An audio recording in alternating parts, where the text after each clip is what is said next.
গ্যাসের দাম বাড়ানোর প্রতিবাদে রাজধানী সহ সারা দেশে বিএনপির অবস্থান কর্মসূচি। জনবিচ্ছিন্ন হওয়ায় এ ধরনের গণবিরোধী সিদ্ধান্ত, অভিযোগ নেতাদের। কুমিল্লা সিটি কর্পোরেশন নির্বাচনে প্রার্থীদের মনোনয়নপত্র জমা দেওয়ার শেষ দিন আজ। ভোট গ্রহণ 30 মার্চ। জাতীয় হৃদরোগ ইনস্টিটিউটে রোগী বাড়লেও বাড়ছে না সুযোগ সুবিধা। জনবল আর সিট সংকটে চিকিৎসা দিতে হিমশিম খাচ্ছে কর্তৃপক্ষ, ব্যবস্থাপনায় পরিবর্তন আনার তাগিদ। অবৈধভাবে আকৃতি পরিবর্তন করা বাস ট্রাকের কারণে বাড়ছে দুর্ঘটনা। দুদফা সময় বাড়িয়েও ফিরিয়ে আনা যায়নি সঠিক মাপে, নানা অজুহাত মালিক পক্ষের।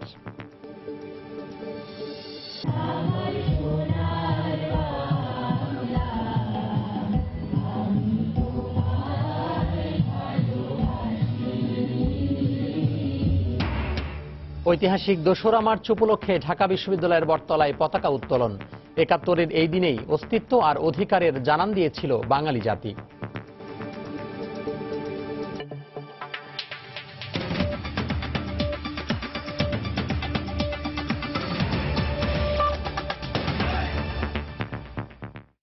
সময় সংবাদের সঙ্গে আছি আমি তোহা খান তামিম। গ্যাসের দাম বাড়ানোর প্রতিবাদে সারা দেশে অবস্থান কর্মসূচি পালন করেছে বিএনপি। রাজধানীতে দলের মহাসচিব মির্জা ফখরুল ইসলাম আলমগীর সহ শীর্ষ নেতারা যোগ দেন কর্মসূচিতে। এ সময় তারা গ্যাসের দাম বাড়ানোকে গণবিরোধী ও অন্যায় বলে মন্তব্য করেন। সকাল 10টায় রমনা ইঞ্জিনিয়ার্স ইনস্টিটিউশনের সামনে অবস্থান নেন বিএনপির কেন্দ্রীয় ও ঢাকা মহানগরের নেতাকর্মীরা। গ্যাসের দাম বৃদ্ধির প্রতিবাদ সহ বিভিন্ন দাবি সম্বলিত ব্যানার ফেস্টুন হাতে বিক্ষোভ করে বিএনপি। সকাল 10টা থেকে 12টা পর্যন্ত অবস্থান কর্মসূচি পালন করে বিএনপি। বিক্ষোভ কর্মসূচি থেকে অবিলম্বে সিদ্ধান্ত প্রত্যাহারের দাবি জানান দলটির নেতারা। এ সময় মহাসচিব মির্জা ফখরুল বলেন, জনগণের সাথে সম্পর্ক না থাকায় সরকার গ্যাস ও বিদ্যুতের দাম বাড়ানো সহ গণবিরোধী সব সিদ্ধান্ত নিচ্ছে।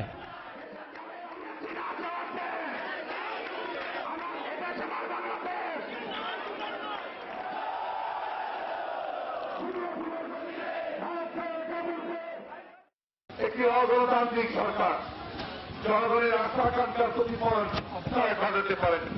একদলীয় শাসন ব্যবস্থাকে মুক্ত করবার জন্য তারা আজকে একের পর এক গণবিরোধী সিদ্ধান্ত নিয়ে চলেছে। সর্বশেষ যে গ্যাসের মূল্য বৃদ্ধির সিদ্ধান্ত নিয়েছে, এটা সম্পূর্ণভাবে একটি অযৌক্তিক সিদ্ধান্ত। এই কারণে যে গ্যাস কোম্পানিগুলো মুনাফা করছে এবং এখন এমন কোন অবস্থা সৃষ্টি হয়নি যে যাতে করে গ্যাসের মূল্য বৃদ্ধি করতে হবে। এদিকে কেন্দ্রীয় কর্মসূচির অংশ হিসেবে গ্যাসের দাম বাড়ানোর প্রতিবাদে দেশের বিভিন্ন স্থানে অবস্থান কর্মসূচি পালন করেছে বিএনপি ও এর অঙ্গ সংগঠন। সকালে রাজশাহী নগরীর মালোপাড়া এলাকায় দলীয় কার্যালয়ের সামনে রাস্তার দুপাশে দাঁড়িয়ে অবস্থান কর্মসূচি পালন করেন মহানগর বিএনপির নেতাকর্মীরা। একই সময়ে শহরের কোর্ট শহীদ মিনার এলাকায় সমাবেশের আয়োজন করেন জেলা বিএনপি নেতাকর্মীরা। এতে বাধা দেয় পুলিশ। এ সময় ঘটনাস্থল থেকে 4 জনকে আটক করে পুলিশ।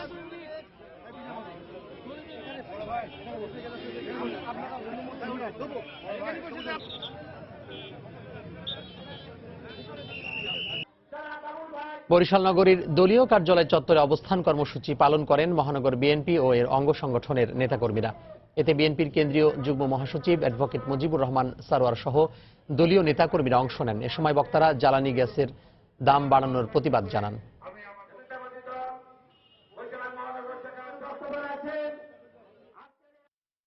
কুমিল্লা সিটি কর্পোরেশন নির্বাচনে মনোনয়নপত্র জমা দিলেন আওয়ামী লীগ মনোনীত প্রার্থী আঞ্জুম সুলতানা সীমা। মনোনয়নপত্র জমা দেওয়ার শেষ দিন হওয়ায় সকাল থেকে নগরীর কোর্ট রোডের আঞ্চলিক নির্বাচন কর্মকর্তার কার্যালয়ে সৃষ্টি হয়েছে উৎসব মুখর পরিবেশ। মেয়র পদে প্রার্থীরা ছাড়াও নিজ নিজ মনোনয়নপত্র জমা দিচ্ছেন কাউন্সিলর প্রার্থীরাও। মেয়র পদে 6 জন, সাধারণ কাউন্সিলর পদে 193 জন এবং সংরক্ষিত আসনে 45 জন মনোনয়নপত্র সংগ্রহ করেছেন। কুমিল্লা সিটি কর্পোরেশন নির্বাচনে আওয়ামী লীগ আঞ্জুম সুলতানা সীমাকে এবং বিএনপি সাবেক মেয়র মনিরুল হক সাক্কুকে নিজ নিজ দল থেকে মনোনয়ন দিয়েছে। তফসিল অনুযায়ী আগামী 30 মার্চ কুমিল্লা সিটি নির্বাচনের ভোট গ্রহণ চলবে।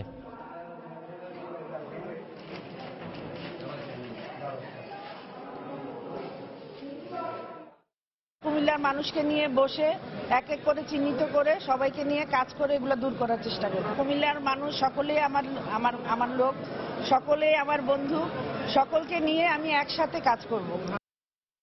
দর্শক, এই মুহূর্তে কুমিল্লা রিটার্নিং কর্মকর্তার কার্যালয়ে আছেন সহকর্মী রাশেদ লিমন। আমরা সরাসরি চলে যাচ্ছি তার কাছে। রাশেদ। আমি বলতে গেলে আজকে কিন্তু এই কুমিল্লা নগর জুড়ে কিন্তু নির্বাচনী আমেজ বিরাজ করছে এবং এরই মধ্যে এই তফসিল ঘোষণার পরে কিন্তু প্রায় 6 জন মেয়র প্রার্থী তাদের মেয়র পদে মনোনয়নপত্র নিয়েছেন। তাছাড়া 193 জন কাউন্সিলর পদে এবং 45 জন নিয়েছে সংরক্ষিত মহিলা কাউন্সিলর পদে। কিন্তু এর মধ্যে খুব অল্প সংখ্যকই কিন্তু আজকের আগ পর্যন্ত জমা পড়েছে এবং মেয়র প্রার্থীরা কিন্তু কেউই জমা দেন নাই। আজকে থেকে কিন্তু সেই যে জমা দেওয়ার চাপটা এবং সেটা কিন্তু খুব উৎসবমুখর পরিবেশেই আমরা দেখছি যে কুমিল্লাবাসী যে রয়েছে আজকে এই নির্বাচনী আমেজ। এবং কিছুক্ষণ আগে আমরা দেখছিলাম যে আওয়ামী লীগ মনোনীত প্রার্থী আঞ্জুম সুলতানা সীমা তিনি কিন্তু আসলে তার মনোনয়নপত্র জমা দিয়েছেন এবং জমা দেওয়ার পরে এই কুমিল্লা সিটি নির্বাচনের প্রথম কোনো মেয়র প্রার্থী আজকে তার এই জমা দেওয়ার শেষ দিনে তার এই মনোনয়নপত্র জমা দিলেন এবং এরপর তিনি সাংবাদিকদের সঙ্গে যে কথা বলেছেন এবং তিনি যেটা জানিয়েছেন যে তিনি যে নৌকার প্রতীক নিয়ে জনগণের কাছে নেমেছেন এবং এই জনগণ তাকে এই দুইটি বিষয় তিনি বলেছেন যে একটি যেহেতু প্রতীকের নির্বাচন এবং আমরা জানি যে দ্বিতীয় দফায় নারায়ণগঞ্জের পরে কুমিল্লায় দ্বিতীয়বারের মতো কোনো সিটি কর্পোরেশন নির্বাচনে দলীয় প্রতীক নিয়ে প্রার্থীরা লড়ছেন এবং তিনি বলছেন এখানে তিনি যেহেতু জনপ্রতিনিধি হিসেবে অনেকদিন ধরেই কুমিল্লাবাসীর সেবা দিয়ে আসছেন এবং তিনি বলছেন তার সেই ব্যক্তি ইমেজের পাশাপাশি নৌকার যে ইমেজ সেই ইমেজের ফলে কুমিল্লার এই জনগণ তাকে এই দ্বিতীয় দফায় মেয়র হিসেবে নির্বাচিত করবেন। পাশাপাশি আমরা দেখছি যে রিটার্নিং অফিসার যে তিনি রিটার্নিং অফিসার কার্যালয় থেকে কিন্তু আমরা দেখছি যে স্বাভাবিকভাবেই যে আজকে প্রার্থীরা যখন আসছে মনোনয়নপত্র জমা দিতে তাদের সঙ্গে কিন্তু রিটার্নিং অফিসার কার্যালয়ে আমরা কেবলমাত্র 4-5 জন ঢুকতে দিলেও বাইরে কিন্তু অপেক্ষমান অনেক সমর্থকরা রয়েছে, দলীয় সমর্থকরা রয়েছে। তারা কিন্তু আসলে বেশ উৎসবমুখর পরিবেশেই আসলে এখানে প্রার্থীরা জমা দিচ্ছেন। পাশাপাশি আইনশৃঙ্খলা এই যে মনোনয়নপত্র জমা দেওয়ার কেন্দ্র করে যে একটি জমায়েত হয়েছে এখানে আইনশৃঙ্খলার যেন কোনো অবনতি না হয়, আইনশৃঙ্খলা বাহিনীরাও কিন্তু বেশ তৎপর রয়েছেন এবং নির্বাচন কমিশনের এই যে আঞ্চলিক কার্যালয় রিটার্নিং অফিসারের যে কার্যালয় সেখান থেকে কিন্তু মাইকিং করে প্রার্থীদেরকে বলে দেওয়া হচ্ছে যে তারা যেন কোনোভাবেই আচরণ বিধি ভঙ্গ না করে। পাশাপাশি রিটার্নিং অফিসারের কাছে যখন জমা দিচ্ছেন প্রার্থীরা তখনও কিন্তু এই বিষয়গুলো তাদের মনে করিয়ে দেওয়া হচ্ছে। এছাড়াও কাউন্সিলর বা সংরক্ষিত মহিলা কাউন্সিলর যে প্রার্থী রয়েছেন তারাও কিন্তু বেশ উৎসবমুখর পরিবেশেই এসে এই মনোনয়নপত্র জমা দিচ্ছেন। তো এই ছিল আমি এখনকার মতো আমার কাছ থেকে সবশেষ। দর্শক, কুমিল্লা সিটি কর্পোরেশনের নির্বাচনের মনোনয়নপত্র জমা দেওয়ার শেষ দিন আজ, সেখান থেকে খবর জানাচ্ছিলেন সহকর্মী রাশেদ লিমন। যাচ্ছি পরের সংবাদে। স্থানীয় পর্যায়ে চিকিৎসা দিতে না পারার কারণে দেশের প্রত্যন্ত অঞ্চল থেকে রাজধানীতে ছোটেন হৃদরোগীরা। প্রাথমিক চিকিৎসা, পরীক্ষা নিরীক্ষা, অপারেশন থেকে শুরু করে সবকিছুর জন্য ভরসা হয়ে ওঠে জাতীয় হৃদরোগ ইনস্টিটিউট। কিন্তু প্রয়োজনের তুলনায় সিটের স্বল্পতা, লোকবলের অভাব আর স্থানীয় পর্যায়ে চিকিৎসায় অব্যবস্থাপনার কারণে হিমশিম খেতে হচ্ছে দেশের একমাত্র বিশেষায়িত হাসপাতালটিকে। দেখুন সেলিয়া সুলতানার রিপোর্টে। বারান্দা জুড়ে দুপাশে বেড ফেলে কোনোমতে রোগীদের সেবা দেওয়ার চেষ্টা করছে জাতীয় হৃদরোগ ইনস্টিটিউট ও হাসপাতাল। ওয়ার্ডগুলোতেও মেঝেতে জায়গা খালি পাওয়া যায় না, এমনকি পরীক্ষা নিরীক্ষা করতে গেলেও আলাদা কক্ষ দেয়া দুষ্কর। জায়গার অভাবে সেটিও চলে সিঁড়ির কাছে বা মেঝেতে। হাসপাতালটিতে শিশুদের জন্য আলাদা ওয়ার্ড নেই। নারীদের ওয়ার্ডে 45টি বেডের বিপরীতে আছে প্রায় 200 জন রোগী। পুরুষদের ওয়ার্ডেও রোগীর সংখ্যা সিটের তুলনায় 2-3 গুণ বেশি। সব মিলে 414 সিটের হাসপাতালে প্রতিদিন ভর্তি থাকেন গড়ে 1000 রোগী। কিন্তু রোগী বাড়লেও বাড়েনি হাসপাতালের লোকবল, যন্ত্রপাতি, ঔষধ আর খাবার দাবার সহ সার্বিক সুযোগ সুবিধা। তাই রোগীদের অভিযোগও প্রচুর। বেডের সংখ্যা কম, জায়গা কম। বাংলাদেশের সবচেয়ে বড় হাসপাতাল এটা, কিন্তু এখানে ঠিকমতো চিকিৎসা হয় না। কালকে সন্ধ্যায় এখানে ভর্তি হয়েছি, বেড নাই, কোনো ব্যবস্থা নেই। দেশের বিভিন্ন বিভাগীয় এবং জেলা শহরগুলোর সরকারি হাসপাতালগুলোতে হৃদরোগ বিভাগ থাকলেও সেখানে আসলে পরিপূর্ণ সেবা পান না রোগীরা। অন্যদিকে ছোট ছোট পরীক্ষা নিরীক্ষা করার জন্য হৃদরোগীদের আসতে হয় রাজধানীতে। কর্তৃপক্ষ বলছে যন্ত্রপাতি থাকা সত্ত্বেও শুধুমাত্র লোকবলের অভাবে এসব যন্ত্রপাতি থেকে যাচ্ছে অকেজো।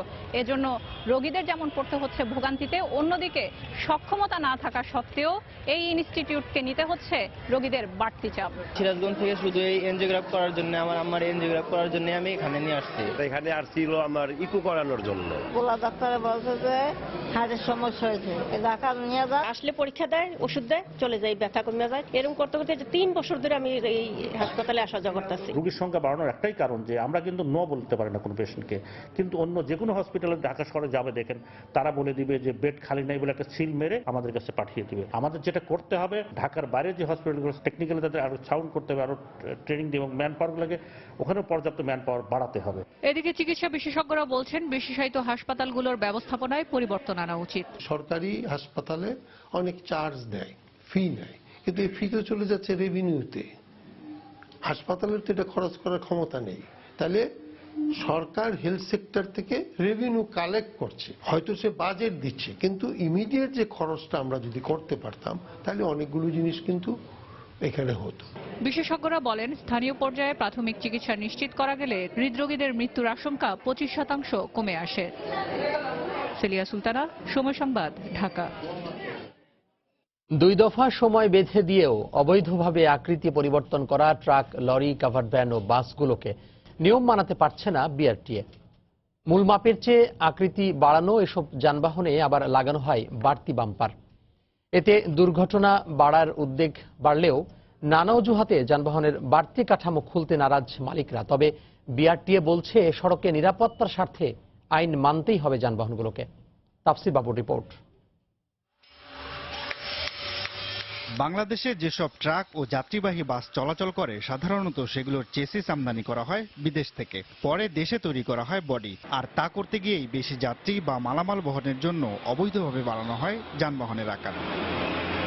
নিয়ম অনুযায়ী একটি ট্রাকের এই যে ড্রাইভার কেবিন, এই কেবিনের যে প্রস্থ, তার পেছনের যে মূল বডি রয়েছে, এই বডির প্রস্থ একই রকম হওয়ার কথা। তবে বাংলাদেশে যেসব ট্রাক আমরা দেখতে পাই সেসব ট্রাকে এই ড্রাইভার কেবিনের চেয়ে মূল বডির প্রস্থটা অনেক বেশি চওড়া হয়, যার ফলে ঘটে দুর্ঘটনা। এছাড়া এই মূল বডিতে লাগানো এসব অ্যাঙ্গেল পাশাপাশি যখন দুর্ঘটনা ঘটে তখন পার্শ্ববর্তী গাড়িতে অনেকটা বল্লমের মতো গেঁথে যায়, যার ফলে দুর্ঘটনায় ক্ষয়ক্ষতিটা হয় অনেক বেশি ভয়াবহ। যখন এটাকে মডিফিকেশন করবেন তখন ক্যাপাসিটি বাড়বে, তাহলে কি ওভারলোডিং হবে। ওভারলোডিং মানেই তো একটা ঝুঁকি। এই ঝুঁকিটা ওভারকাম করার জন্য আমাদের মডিফিকেশনটা যেভাবেই হোক একটা নিয়ন্ত্রণ নিয়ে আসতে হবে। ভয়াবহতা বিবেচনায় এসব যানবাহনের বাড়তি অংশ খুলে ফেলার নির্দেশ দিয়ে 2 দফায় সময় বেঁধে দেয় বিআরটিএ। গত 28 ফেব্রুয়ারি সর্বশেষ সময়সীমা পার হলেও সড়ক মহাসড়কে আগের অবস্থাতেই দেখা যায় ট্রাক, লরি, কাভার্ড ভ্যানগুলোকে। অনেকে খোলাই আবার লাগাইছে অ্যাঙ্গেলগুলা, তারপর আমরা আর এই কারণে খোলাই নেই। বাম্পার একবার খোলা হয়েছিল, আবার দিয়ে সবাই লাগাইলো, পরে আবার আমরাও লাগাই লাইছি। আরেক দফা সময় চেয়ে পরিবহন মালিক সমিতি বলছে একবার বিআরটিএ থেকে ফিটনেস পাওয়ার পর এখন হঠাৎ করে যানবাহনের আকৃতি ঠিক করা কঠিন। যদি করতে যাই তাহলে প্রত্যেকটা গাড়ি বডি ভাঙতে হবে। আমাদের কথা হচ্ছে যখন নতুন বডি করবে তখন এই যে গভর্নমেন্ট স্পেসিফিকেশনটা তৈরি করে দেবে, এইভাবে হবে এবং সেই মতো যাতে হয় সেই নজরদারিও গভর্নমেন্টের করতে হবে, অর্থাৎ বিআরটিএ কি করতে হবে। তবে বিআরটিএ বলছে শেষ পর্যন্ত আইন মানতেই হবে মালিকদের। ব্যবহারকারী তার নিজের প্রয়োজনে গাড়ি হয়তো কোনো জায়গায় প্রস্থে বৃদ্ধি করে, কোনো জায়গায় তার হাইটে বৃদ্ধি করে, কিন্তু সেই জিনিসগুলো সম্পূর্ণ অবৈধ। অবশ্যই এর বিরুদ্ধে আমরা অ্যাকশনে যাব। সংস্থাটি বলছে দুর্ঘটনার ঝুঁকি কমাতে আইনের সর্বোচ্চ প্রয়োগই করবেন তারা। বডি বৃদ্ধি করছে তার বিরুদ্ধে। তাফসির বাবু, সময় সংবাদ, ঢাকা। সময় সংবাদে আরো থাকছে। রংপুরের পীরগঞ্জে যাত্রীবাহী বাস নিয়ন্ত্রণ হারিয়ে খাদে, নিহত 2, আহত অন্তত 20 জন, রংপুর মেডিকেলে ভর্তি। এবং স্বাধীনতার 46 বছর পর বান্দরবানের দুর্গম থানচিতে পৌঁছেছে বিদ্যুতের আলো। পর্যটনে ব্যাপক প্রসারের সম্ভাবনা, কৃষি, স্বাস্থ্য, শিক্ষাতে উন্নয়নের প্রত্যাশা। জাতীয় সঙ্গীত পরিবেশনা সহ নানা আয়োজনের মধ্য দিয়ে পালন হচ্ছে জাতীয় পতাকা উত্তোলন দিবস। এ উপলক্ষে ঢাকা বিশ্ববিদ্যালয়ের ঐতিহাসিক বটতলায় চলছে বর্ণাঢ্য কর্মসূচি। দিনটি উপলক্ষে সকালে জাতীয় সঙ্গীত পরিবেশনের মাধ্যমে পতাকা উত্তোলন করেন ঢাকা বিশ্ববিদ্যালয়ের উপাচার্য মশ আরিফিন সিদ্দিক। স্বাধীন সার্বভৌমত্বের চেতনাকে ধারণ করে হাতে লাল সবুজের পতাকা নিয়ে অনুষ্ঠানে যোগ দিতে বটতলা মঞ্চে আসেন শিক্ষক, শিক্ষার্থী সহ বিভিন্ন সংগঠনের নেতাকর্মীরা। এছাড়া বটতলা মঞ্চে সাংস্কৃতিক অনুষ্ঠানে দেশাত্মবোধক গান পরিবেশন করেন শিল্পীরা। আমাদের মুক্তিযুদ্ধের আর মাননীয় কোষাধ্যক্ষ আজকে আমাদের আজকের এই সমাবেশ এই বঙ্গবন্ধু রহমানের অসহযোগ আন্দোলন।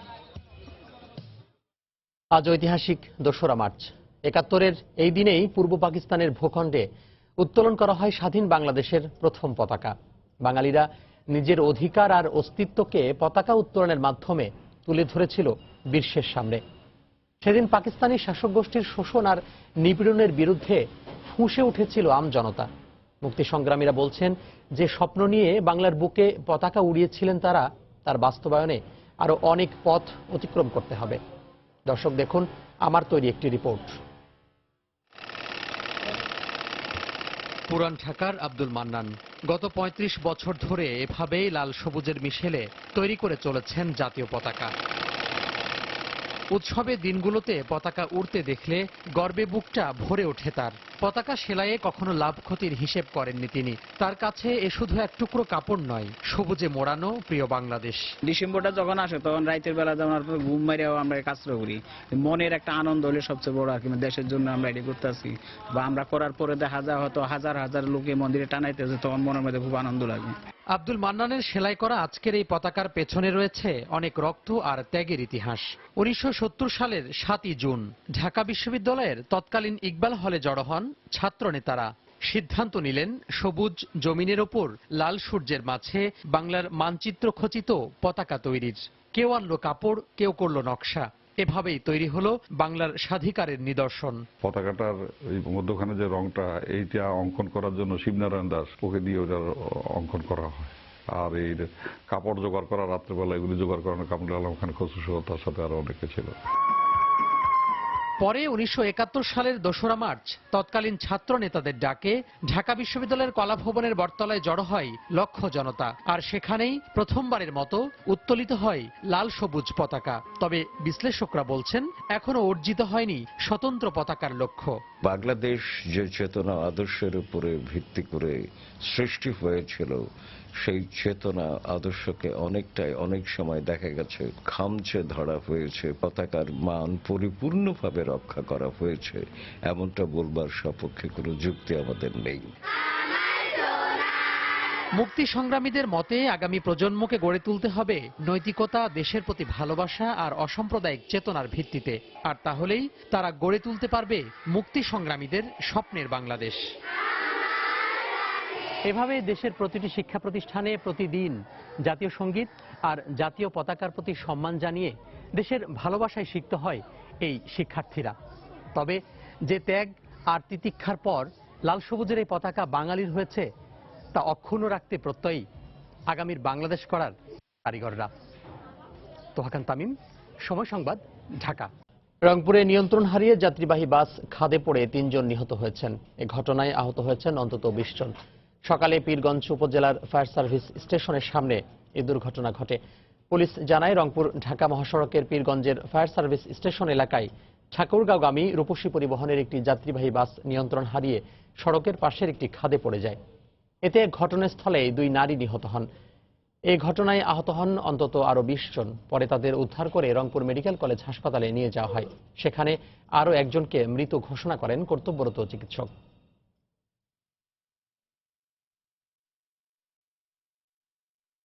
একটা গাড়ির সাথে ওভারটেক করতে যাই, পাল্টে খাইছে। আধা পথে আসে আনে এমন শুরু করছে, মানে এমন ঝাঁকাঝাঁকি শুরু করছে। তখন আমরা সবাই মিলে চিৎকার করে বলতেছি, বলে ভাই আস্তে গাড়ি চালান, সাবধানে গাড়ি চালান। ও শুনে না, কিছু শুনে না। তারপরে এমন ভাবে পাল্টে উল্টে হারে গেছে, কেউ মারা গেছে, কেউ বাঁচে গেছে। পুরুষের মধ্যে একটা ছেলে 18 বছর, মেবি 18 থেকে 19 বছর হবে, সে অলরেডি এক্সপায়ার করছে, কারণ সে ইরিভার্সিবল শক হেড ইঞ্জুরি নিয়ে আসছিল। আদার্স যেগুলো আছে সেগুলো আমরা আশঙ্কা মুক্ত মনে করছি, তাতে জিজিএস ভালো। প্রতি বছর বাংলাদেশে আকাশপথে যাত্রী ও ফ্লাইটের সংখ্যা বাড়ছে, অথচ এভিয়েশন বিষয়ে কোনো ইনস্টিটিউট না থাকায় তৈরি হচ্ছে না প্রয়োজনীয় বৈমানিক ও প্রকৌশলী। দেশে 3টি ফ্লাইং একাডেমি প্রাথমিক প্রশিক্ষণ দিলেও নেই উচ্চতর ডিগ্রি কিংবা প্রশিক্ষণের ব্যবস্থা।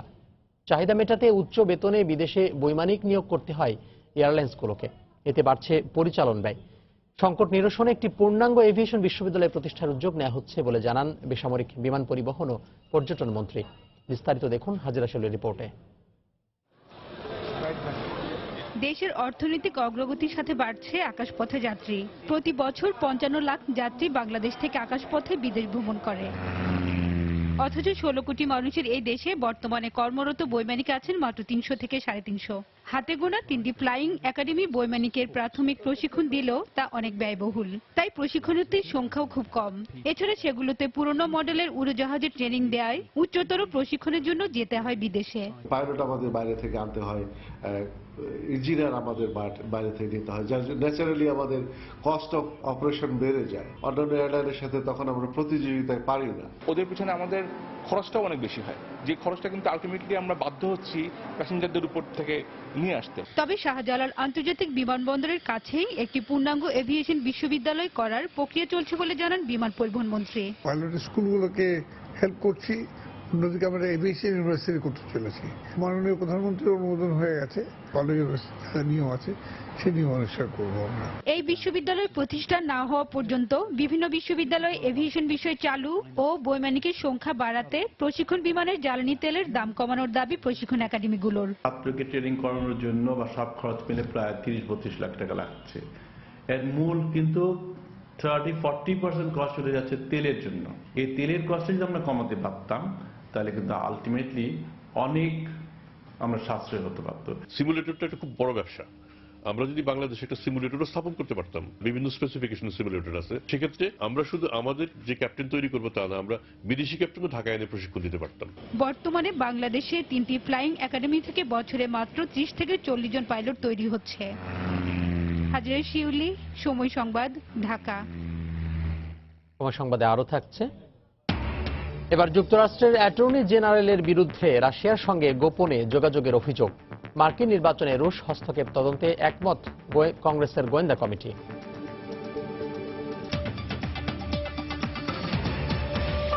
স্বাধীনতার দীর্ঘ 46 বছর পর বান্দরবানের দুর্গম থানচি উপজেলায় পৌঁছেছে বিদ্যুতের আলো। সুবিধাবঞ্চিত মানুষের সুবিধার্থে 20 কোটি টাকা ব্যয়ে বাস্তবায়ন করা হয়েছে থানচি বিদ্যুতায়ন প্রকল্প। খুলে যাচ্ছে পর্যটন স্পটগুলোর সম্ভাবনার দুয়ার। আমূল পরিবর্তন আসবে কৃষি, স্বাস্থ্য ও শিক্ষা সহ বিভিন্ন ক্ষেত্রে। নুরজামাল আতিকের ক্যামেরায় থানচি থেকে ঘুরে এসে আরো জানাচ্ছেন শফিকুল আলম। থং ল্যাং খুমি বান্দরবান পার্বত্য জেলা থানচি উপজেলার বাসিন্দা। দীর্ঘ 4.5 দশক পর বিদ্যুৎ পাল্টে দিয়েছে তার জীবনধারা, পাল্টে দিয়েছে ব্যবসা। জেনারেটরের মাধ্যমে আগে দিনে 3 থেকে 4 ঘন্টা ব্যবসা হতো তার। এখন বিদ্যুৎ আসায় রাত দিন 24 ঘন্টা ফটোকপি মেশিন আর কম্পিউটার চালিয়ে ব্যবসা করছেন তিনি। কাস্টমারদেরকে আমরা খুব সহজে সারিয়ে দিতে পারছি এবং এদেরও কাজের সুযোগ সুবিধা বাড়ছে এবং আমাদেরও কাজের জন্য আর কষ্ট করতে হচ্ছে না। বিদ্যুতের কারণে আমূল পরিবর্তন আসতে শুরু করেছে শিক্ষা, স্বাস্থ্য সহ এখানকার মানুষের আর্থসামাজিক অবস্থা। কারেন্ট আসার পর আমরা টিভি দেখতে পারি, পড়াশোনা করতে পারি। লাইটের আলোতে রাত্রেবেলা আর সমস্যা হয় না, দোকানপাটও বিক্রি করা যায়। আগে তো লাইট আলো না থাকায় কিন্তু সন্ধ্যার পর দোকানগুলো বন্ধ হয়ে যায়। স্বাধীনতার 46 বছর পর বিদ্যুতের আওতা আসার ফলে থানচি উপজেলার বহু এটা অকল্পনীয় একটা পরিবর্তন আসছে। আলো অন্ধকার কাটে, তাই এখানকার পিছিয়ে পড়া জনগোষ্ঠীকে বিদ্যুতের আলোয় আলোকিত করতে সরকার এখানে স্থাপন করেছে বিদ্যুতের সাবস্টেশন। বান্দরবানের ওয়াই জংশন ও থানচির বলিপাড়ায় স্থাপন করা হয়েছে 2টি বিদ্যুতের সাবস্টেশন। এখান থেকে দীর্ঘ 62 কিলোমিটার সঞ্চালন লাইনের মাধ্যমে বিদ্যুৎ পৌঁছে গেছে দুর্গম পাহাড়ের প্রতিটি ঘরে ঘরে। এই প্রকল্পের মাধ্যমে আমরা 17টি ট্রান্সফরমার বসাইছি, বিতরণ ট্রান্সফরমার, যার মাধ্যমে প্রত্যেক গ্রাহকের বাড়িতে আমরা বিদ্যুৎ সুবিধা দিতে পারবো। 2 বছর বা 3 বছর আগেও চিন্তা করে নাই যে এখানে তারা বিদ্যুৎ বাতি জ্বালাতে পারবে, পাখা ঘুরবে তাদের ঘরে, সারা দেশের মানুষকে বিদ্যুৎ সুবিধা দিবে। এই সিদ্ধান্তের ফলে আজকে এই দুর্গম উপজেলায় আপনারা এসেছেন এবং বিদ্যুতের উপকেন্দ্র দেখতে পাচ্ছেন। সুবিধাবঞ্চিত পাহাড়ি এলাকার উন্নয়নের অংশ হিসেবে বিদ্যুৎ উন্নয়ন বোর্ড নির্মাণ করেছে থানচি বিদ্যুতায়ন প্রকল্প। এর ফলে দুর্গম প্রত্যন্ত এলাকার 30,000 মানুষের জীবন আলোকিত হতে শুরু করেছে বিদ্যুতের আলোয়। শফিকুল আলম, সময় সংবাদ, বান্দরবান। 2041 সালের জন্য শিশুদেরকে উপযুক্ত করে গড়ে তুলতে শিক্ষক আর অভিভাবকদের আহ্বান জানিয়েছেন খাদ্যমন্ত্রী অ্যাডভোকেট কামরুল ইসলাম। সকালে রাজধানীর কামরাঙ্গীর চরে শেখ জামাল মাধ্যমিক বিদ্যালয়ের বার্ষিক ক্রীড়া প্রতিযোগিতা অনুষ্ঠানে প্রধান অতিথির বক্তব্যে তিনি একথা বলেন। অবৈধ দখলদাররা সরকারি জমি, নদী সব দখল করে নিচ্ছে। আমরা উদ্ধার করবই, আমরা আদি চ্যানেল উদ্ধার করব এবং এই এলাকা থেকে মনোরম একটা পরিবেশ আমরা সৃষ্টি করতে চাই। ইনশাল্লাহ সেটা আমরা পারব। আপনাদের সন্তানদের আগামী উন্নত বিশ্বের একজন সন্তান হিসেবে আপনারা নিজেরা এখন থেকে গড়ে তুলবেন। 2041 সালকে টার্গেট করে আপনার সন্তানদের গড়ে তুলবেন উন্নত বিশ্বের প্রতিযোগিতায় টিকে থাকার মতো আপনার সন্তানদের সেভাবে গড়ে তুলবেন। কোন রকম বিভ্রান্তকারীরা তাদেরকে যাতে ভুল পথে চালিত করতে না পারে সেদিকে শিক্ষক, অভিভাবক এবং প্রত্যেকের দৃষ্টি রাখার আহ্বান জানাচ্ছি। অপরিকল্পিত নগরায়নে সৌন্দর্য হারাতে বসেছে বিশ্বের অন্যতম দীর্ঘ সমুদ্র সৈকতের শহর কক্সবাজার। কোনো কিছুর তোয়াক্কা না করেই যত্রতত্র নির্মাণ করা হচ্ছে বহুতল হোটেল, মোটেল, স্টুডিও, অ্যাপার্টমেন্ট সহ নানা স্থাপনা। নগরবিদরা বলছেন, দেশের সবচেয়ে আকর্ষণীয় সৈকত শহরটিকে পরিকল্পিতভাবে সাজানো অত্যন্ত জরুরি। সুজাউদ্দিন রুবেলের তথ্য, মোহাম্মদ ফরাজের ছবি নিয়ে দেখুন ডেস্ক রিপোর্ট। বিশ্বের দীর্ঘতম সমুদ্র সৈকতের শহর কক্সবাজারে প্রতিনিয়তই আসছে পর্যটক। ছুটির দিন ছাড়াও বিভিন্ন দিবস ও উৎসবে লাখো পর্যটকের ঢল নামে ছোট্ট এই শহরে। লাখো পর্যটকের আবাসন চাহিদার কারণেই সাগর তীরে এরই মধ্যে তৈরি হয়েছে 4 শতাধিক hotel, motel, guest house, cottage ও রিসোর্ট। এখন তা কক্সবাজার শহর ছাড়িয়ে মেরিন ড্রাইভ সড়ক ধরে ইনানি পর্যন্ত পৌঁছেছে। আর যত্রতত্র নির্মাণ যজ্ঞের কারণে দিন দিন পর্যটন শহরের সৌন্দর্য হারাচ্ছে বলে মনে করছেন পর্যটকরা। প্রকৃতির সৌন্দর্য, অত সবুজ বনায়ন, এগুলো দেখার জন্য, বাস্তব রূপটা দেখার জন্য আসে মানুষ। কিন্তু এসে যদি হোটেল দেখে তাহলে মানুষ আসবে কিভাবে? প্রাকৃতিক পরিবেশগুলা, সৌন্দর্যগুলা এগুলো তেমন নেই। এখন এরা সম্পূর্ণ ব্যবসা ভিত্তিক বা বাণিজ্যিক ভিত্তিকই মনে হচ্ছে আমার কাছে। এখন যেটা দেখা যাচ্ছে যে এটা কংক্রিটের একটা বস্তিতে গেলে যেরকম দেখা যায় যে শুধু ঘর আর ঘর, এখানে শুধু হোটেল। আমার মনে হয় প্ল্যানিং এর কিছু অভাব আছে। এই অভাবের কারণে জিনিসগুলো এলোমেলো হয়ে আছে। দেশের সবচেয়ে আকর্ষণীয় সৈকতের শহরকে পরিকল্পিতভাবে সাজানো অত্যন্ত জরুরি বলে জানালেন নগর পরিকল্পনাবিদ। মানুষ যখন একটা শহরে ঢুকবে, সেই শহরের প্রধান রাস্তার পরে বিচটা যেন সরাসরি দেখতে পারে, এটাই করা উচিত। অবশ্য কক্সবাজার উন্নয়ন কর্তৃপক্ষ বলছে, মাস্টার প্ল্যান অনুযায়ী পর্যটক নগরী কক্সবাজারকে ঢেলে সাজানো হবে। এটার জন্য আমরা আরো উচ্চপদস্থ যে আমাদের মন্ত্রণালয় আছে, মন্ত্রণালয়ে আমরা যোগাযোগ করবো এগুলো কি করা যায়। যদি নির্ধারিত যেগুলো সরাইতে হলে সোজা হিসাব সরাইতে হবে। কক্সবাজারকে পরিকল্পিত শহর করতে কক্সবাজার উন্নয়ন কর্তৃপক্ষ গঠন করা হলেও জনবলের অভাবে এখনো পরিপূর্ণভাবে কাজ শুরু করতে পারেনি। সময় সংবাদ, কক্সবাজার। দেখছেন সময় সংবাদ। ভাই, এখানে কোনো ইন্টারনেট নাই। ইন্টারনেট পেলেই মেলটা পাঠিয়ে দেব। রিপোর্ট পেয়ে গেছি। পেয়েছেন? লুঙ্গি পরে পাহাড়ের মধ্যে হেঁটো না। লুঙ্গি পাঠাইছিস, আমাকে একবার জানাবি না? জানালে তোর ইন্টারনেটের স্পিড বেড়ে যেত। আয় লাইভে আয়। হাই ভিউয়ার্স, বুঝলি আমার হাতে বাংলাদেশের 1 নম্বর নেটওয়ার্ক গ্রামীণ ফোন। জেলা সড়ক পরিবহন শ্রমিক ইউনিয়ন ও বাস মালিক সমিতির দ্বন্দ্বের জেরে বন্ধ রয়েছে কুয়াকাটা সহ পটুয়াখালীর অভ্যন্তরীণ সব রুটে বাস চলাচল। শ্রমিকরা জানায়, বাস ছাড়াকে কেন্দ্র করে গতকাল রাতে পটুয়াখালী বাস টার্মিনালে শ্রমিক ইউনিয়নের নেতাকর্মীরা বাস মালিক সভাপতির বাকবিতণ্ডা হয়। এ সময় শ্রমিক ইউনিয়নের সভাপতিকে শারীরিকভাবে লাঞ্ছিত করার অভিযোগ ওঠে বাস মালিক সভাপতির বিরুদ্ধে। এর জেরে আজ সকাল থেকে অভ্যন্তরীণ সকল রুটে বাস চলাচল বন্ধ করে দেয় তারা। তবে মালিক সমিতির আওতাভুক্ত গাড়ি চলাচল স্বাভাবিক রয়েছে। এদিকে বাস স্ট্যান্ডে এসে গাড়ি না পেয়ে বিপাকে পড়েন যাত্রীরা।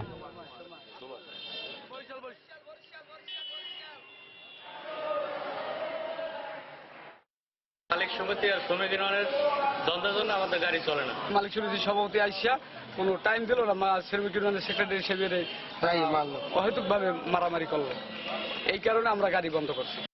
দেশের বাইরের খবর। যুক্তরাষ্ট্রের প্রেসিডেন্ট ডোনাল্ড ট্রাম্প মনোনীত অ্যাটর্নি জেনারেল জেফ সেশনসের বিরুদ্ধে রুশ রাষ্ট্রদূতের সঙ্গে গোপন যোগাযোগের অভিযোগ উঠেছে। বুধবার দেশটির বিচার মন্ত্রণালয় এ তথ্য প্রকাশ করে। দপ্তরের পক্ষ থেকে জানানো হয় যে রুশ রাষ্ট্রদূতের সঙ্গে সংশ্লিষ্টতার অভিযোগে সম্প্রতি ট্রাম্পের নিরাপত্তা উপদেষ্টা মাইকেল ফ্লিন পদত্যাগে বাধ্য হন। রাশিয়ার সেই শীর্ষ কূটনীতিকের সঙ্গেই গত বছর ওয়াশিংটনে 2 বার গোপনে সাক্ষাৎ করেন জেফ সেশনস। তিনি এই বৈঠকে তথ্য গোপন করার সেশনসের পদত্যাগ দাবি করেছেন ডেমোক্র্যাট নেতারা। তবে এসব অভিযোগ অস্বীকার করেছেন মার্কিন অ্যাটর্নি জেনারেল। এদিকে এবারের মার্কিন নির্বাচনে রাশিয়ার হস্তক্ষেপের বিষয়ে তদন্ত করতে সম্মত হয়েছে কংগ্রেস কমিটি। বিষয়টি খুঁটিনাটি খতিয়ে দেখা হবে বলে বুধবার জানান কমিটির সদস্যরা। এরই মধ্যে অভিযোগের বিষয়ে এফবিআই ও সিনেটের গোয়েন্দা বিষয়ক কমিটি তদন্ত শুরু করেছে।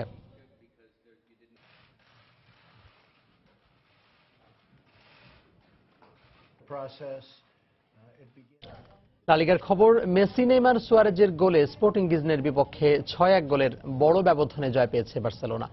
এই জয়ে পয়েন্ট টেবিলের শীর্ষে উঠে এসেছে কাতালানরা, কারণ আরেক ম্যাচে ক্রিশ্চিয়ানো রোনালদোর জোড়া গোলের পরও দুর্বল লাস পালমাসের সাথে ৩-৩ গোলে ড্র করেছে রিয়াল মাদ্রিদ। ফলে পয়েন্ট টেবিলের শীর্ষস্থান হারিয়েছে জিদানের শিষ্যরা। লা লিগায় শীর্ষস্থান দখলের লড়াই বলে কথা, তাই তো ন্যু ক্যাম্পে রেলিগেশনের শঙ্কায় থাকা স্পোর্টিং লিজনের বিপক্ষেও পূর্ণ শক্তি ব্যবহার করতে দ্বিধা করেননি কাতালান কোচ লুই এনরিকে। 20 মিনিটে গিজনের কার্লোস ক্যাস্ট্রো গোল করে ব্যবধান কমিয়ে ঘুরে দাঁড়ানোর হুমকি দিচ্ছিল স্বাগতিকদের। তবে তা স্থায়ী হয়নি 27 মিনিটে লুইস সুয়ারেজ যখন একক। আরেক ম্যাচে শীর্ষস্থান হারানো রিয়াল মাদ্রিদ যে দুর্বল প্রতিপক্ষের কাছে নিজেদের মাঠে হোঁচট খাবে তা হয়তো ভাবতেও পারেননি। নসুর গোলে সমতায় ফেরে লাস পালমাস। বিরতির আগে আর গোল না হওয়ায় সমতা থেকে বিরতিতে যায় দুপক্ষ। বিরতি থেকে ফিরে নাটকীয়তার জন্ম দেন ওয়েস্ট তারকা গ্যারেথ বেল। 47 মিনিটে প্রতিপক্ষের খেলোয়াড়কে অবৈধ। জানিয়ে দিচ্ছি আরো একবার, গ্যাসের দাম বাড়ানোর প্রতিবাদে রাজধানী সহ সারা দেশে বিএনপির অবস্থান কর্মসূচি। জনবিচ্ছিন্ন হওয়ায় এ ধরনের গণবিরোধী সিদ্ধান্ত, অভিযোগ নেতাদের। কুমিল্লা সিটি কর্পোরেশন নির্বাচনে প্রার্থীদের মনোনয়নপত্র জমা দেওয়ার শেষ দিন আজ। ভোট গ্রহণ 30 মার্চ।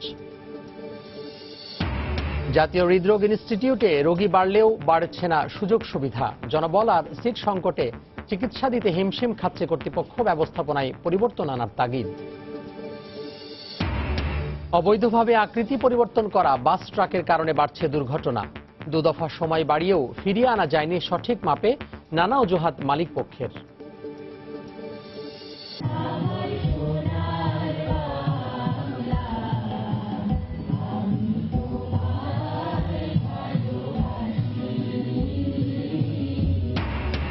ঐতিহাসিক 2রা মার্চ উপলক্ষে ঢাকা বিশ্ববিদ্যালয়ের বটতলায় পতাকা উত্তোলন। 71-এর এই দিনেই অস্তিত্ব আর অধিকারের জানান দিয়েছিল বাঙালি জাতি। এই ছিল এখনকার মতো। যে কোনো খবর পেতে ভিজিট করুন সময়নিউজ.tv।